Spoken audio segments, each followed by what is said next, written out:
So I'm not an experienced van driver.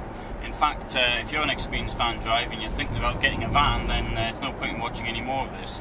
On the other hand, if you're a sort of a person who's sort of thinking either, yeah, that sounds like a good idea, one of these large people carriers, or yeah, I wouldn't mind one of them, you've got a good idea there, well, then maybe it's worth listening to me. The first thing that you may notice between the difference, obviously, between driving this and the car is it's the obvious. You're so much higher up, and you've got all of this wonderful space above you. You've got plenty of room in the car and around you, and this is something which does give you a very nice panoramic view of the world.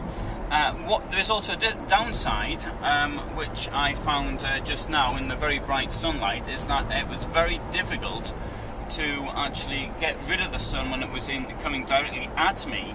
Even at one stage where I was almost blinded, which made me do an emergency stop. And I did find out at that time that the brakes are very good on this car. This car has a 2.2 diesel engine. That is to say that it's less than what my car's got, and it's carrying so much more weight. What are the downside? Well, obviously, you're not going to be doing any racing in it unless you're racing cars of a similar type. It's much more sluggish and slow on the start, and that's partially, I think, due to this automatic gearbox, which personally I don't like, but I think I'll come on that a bit later. The engine itself, you don't feel, okay, I'm trying to be realistic, of course, this is in fact a van, but you just don't have the power that you do in a car at all.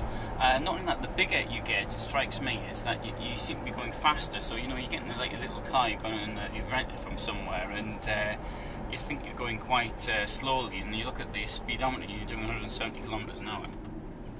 And with this thing here, I found I think I'm going quite fast, and I look at the speedometer and I'm doing 90 kilometers an hour. So it's all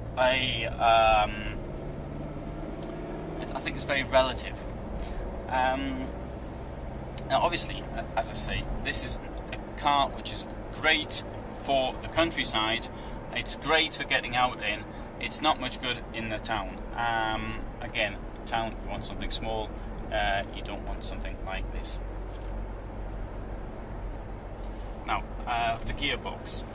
This car has got an automatic gearbox. There is a manual one as well, so I absolutely strongly suggest the manual one.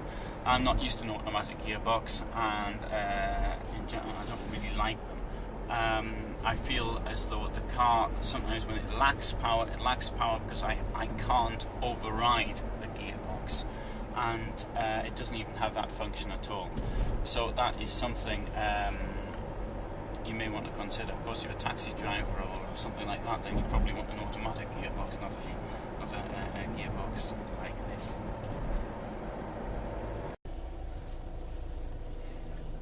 So, what do I like about the car? What don't I like about it? Well, the first thing I don't like is the gearbox. So I would definitely get a manual gearbox, not a automatic gearbox. I don't like the way the seats have been laid out. I can't understand that. I don't understand really who Mercedes is aiming this car for. So that's another thing which to me I would change. But then again, if it were me, then I'd be ripping the seats out anyway. I think these there's a blind spot. I'm not too certain what could be done about it, but I'd like something to be done about it. They're my main negative points on the car. There is the point, I love the panoramic view, obviously, but there is this situation that I did have, I noticed when the sun could actually blind you, but I don't know how to actually resolve it.